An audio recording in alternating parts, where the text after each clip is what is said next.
So you ready? Will stands proudly at the bedroom door. His backpack is strapped on securely, but he still holds on to the straps, a ready and willing adventurer. His hoodie is zipped up to his neck, but he keeps the hood down. He knows better than to put it up indoors. He's been ready for hours. His best friend Matt rummages under his bed with a grasping, outstretched arm, his rucksack lolling open at his knees. His room is a disorganized jumble, and though he'd never admit it, it could do with some care. He stretches himself further beneath the bed, gradually disappearing beneath the frame, inch by inch. "Nearly," he replies, his head now completely hidden. Will sighs. The arduous car journey to Matt's house, watching the trees pass by in a blur, has only worsened the sense of impatience he has wrestled with all morning. The secluded village he now finds himself in screams adventure. Such potential at the end of a long, tiresome trip. Aha!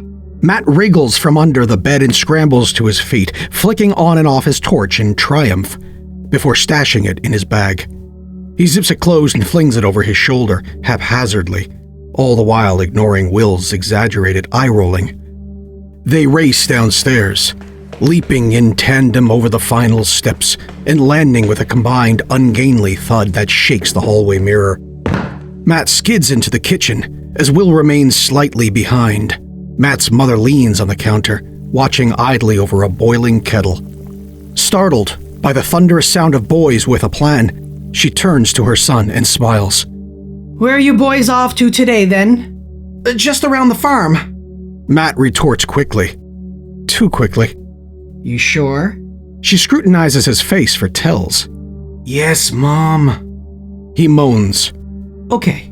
Well, be back no later than 4, you two. Oh, and don't stay out if it pours down." She raises her eyebrows expectantly, until satisfied that her message had been acknowledged. "Anyway, you'll want supplies." She flashes a cheeky smile, the kind mothers have when they know they're about to impress their children. Matt's face lights up as his mother takes out 2 sandwiches, bound in cling film, and hands them to her son, followed by 2 cans of pop and a handful of brightly packaged snacks. Will joins them in the kitchen, and catching the gleeful expression on his friend's face, armfuls of food in tow, he allows a similar one to form on his own. As they pack their lunches into their bags, they share an unspoken moment of burgeoning excitement, a mutual secret glistening between them. They could be out for hours now, all day even. They exchange excited glances and leave the kitchen. "Thanks, Mom. Thanks, Miss Pert." Despite the countless occasions on which Will has been invited to address his friend's mother by her first name, it still feels far too grown up for a 12-year-old. Matt slips on his battered trainers, his laces already loosely tied. Just before the door slams shut behind them, a shout escapes through the crack. "Remember, no later than 4. The boys cut across the grass of the front garden. Will lifts up his hood, yanking on the toggles to tighten it as he runs. Matt follows suit. The two have been friends for well over a year now, a lifetime in schoolboy time, but only recently as Will's mom started bringing him up to stay over. "The farm," Will laments. "She knows we went there last month, you know." "I know. There's not much around, though." Matt vaults himself over the small decorative fence. "Anyway, she believed me, so it doesn't matter, right?" "I suppose so." Will follows him over, in a rather less grand step. The squat stone houses of the village are huddled together, in groups of 3s and 4s, separated only by natural contours of the land. Nestled in one of the quieter corners of Northumberland, the roads leading to the village are uncomfortably narrow, sided by slated brick walls with farmland stretching to the horizon. To the west, a small forest circles the edge of the village. Stopped by firm iron railings, it nonetheless protects the buildings from the harsh winds typical of the north of England. So old are the buildings, even the post office would be indistinguishable from the homes, if it were not for the small, red post office sign nailed to the thick wooden door. A lone phone box sits on the greenhouse, a decorative beacon of the outside world. Will is always baffled by how far removed the village seems from the nearest town center.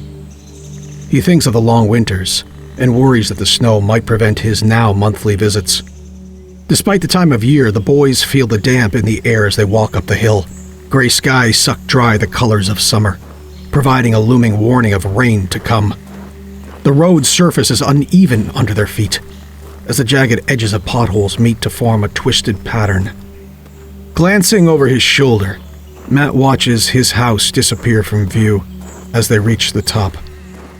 They walk towards a larger set of houses, not bothering to stick to the path.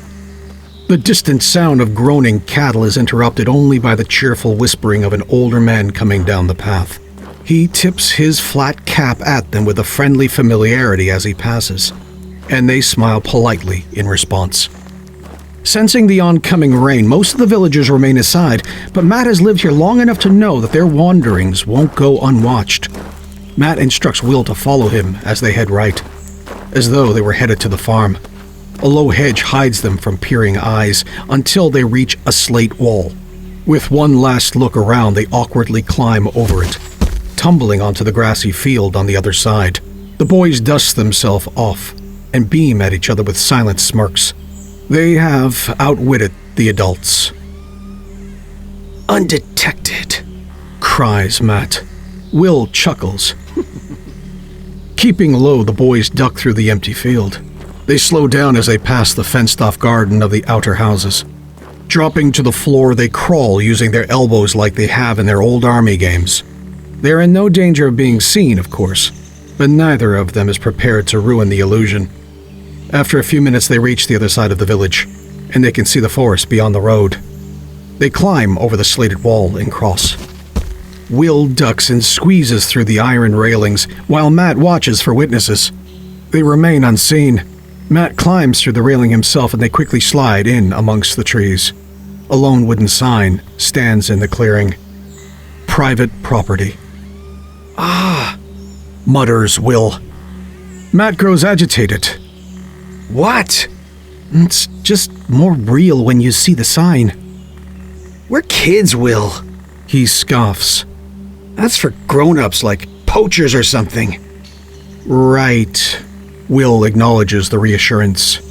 "So, any idea how big it is?" "Not really, but let's find out." They take their first few tentative steps further into the woodland, the occasional snap of a twig under their shoes shattering the unnerving quiet of the forest. Soon their confidence grows, and their pace increases. Nature truly rules this woodland. Creeping ivy has invaded and dominated every inch of the ground, challenged only by weeds and the toughest of plants.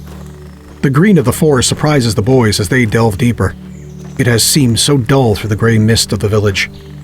The air is thick with moisture, and through the chunky canopy above them a few raindrops fight through.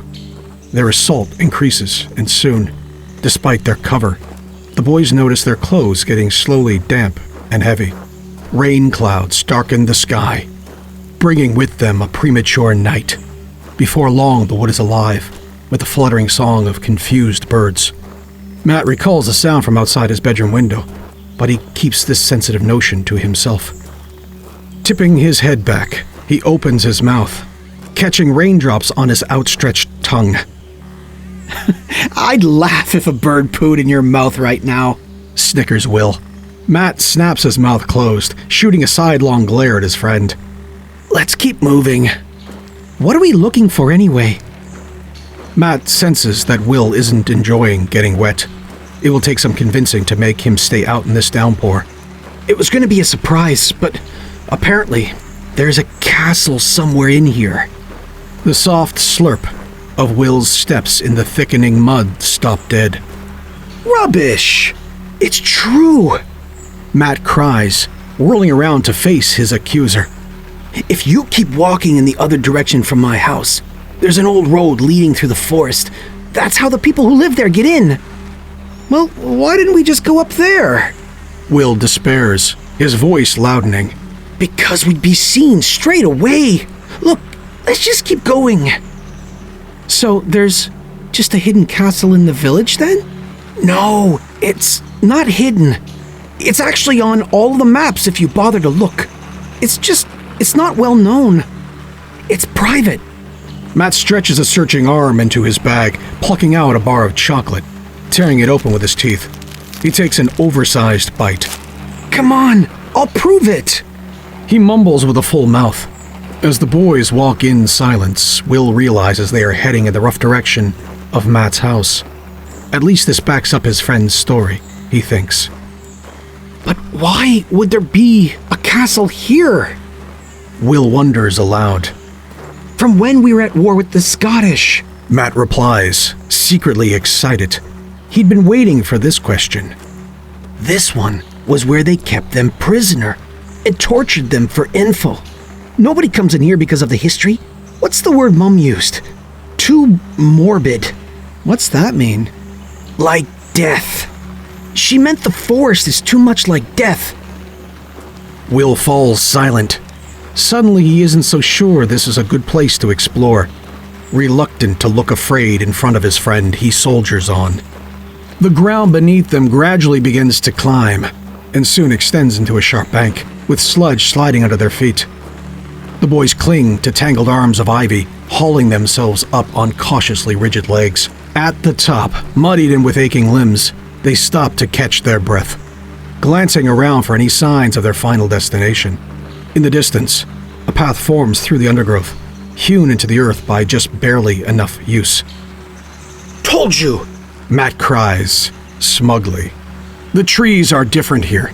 The branches grow out in twisted, coiling shapes, as if some unnatural weight has dragged them down over many years. Their arms appear to reach toward the path, clawing at something unseen. Will shrinks away from them as they venture on, and begins to wish they'd taken the less secretive route. The thicket of twisted tree limbs overhead block out what little sunlight ekes its way through the blanket of blackening cloud. The songbird's chorus continues. A swath of comforting white noise in the quiet. Their path rolls on ahead of them, though they feel no closer to the light on the other side. Will could swear the trees seem to be closing in on them, slowly swallowing up the light. Slowly, the boys become aware of a new, slow whistle. Nestled among the cacophony of chirps and shrieks, it comes together, note by note. Even to their young, disinterested ears, it soon becomes unmistakably incongruous.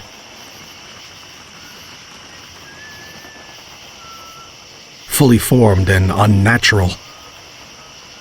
Protracted and clear now, it takes shape in their minds. There is no ignoring it, not sweeping it away with self-denial. It is most definitely the tune of a nursery rhyme. They glance at each other, looking for reassurance that the sound is only their imagination, but their similarly colorless faces are more than enough evidence to the contrary. The sound resumes, as slow and as sinister as before. Fear battles with pride, as they both struggle not to look afraid. But they cannot help the intrusion is far from good-natured. Do you? It's just the birds, snaps Matt. No, it's a song. I know that song. Their pace quickens as the whistling continues. As they stride along, Will mumbles under his breath along with the tune. All around the mulberry bush. Shut up, Will! Matt barks in a strained whisper. Stop to pull up his sock. The whistle grows louder and clearer. Pop goes the weasel. A twig breaks behind them. Shit!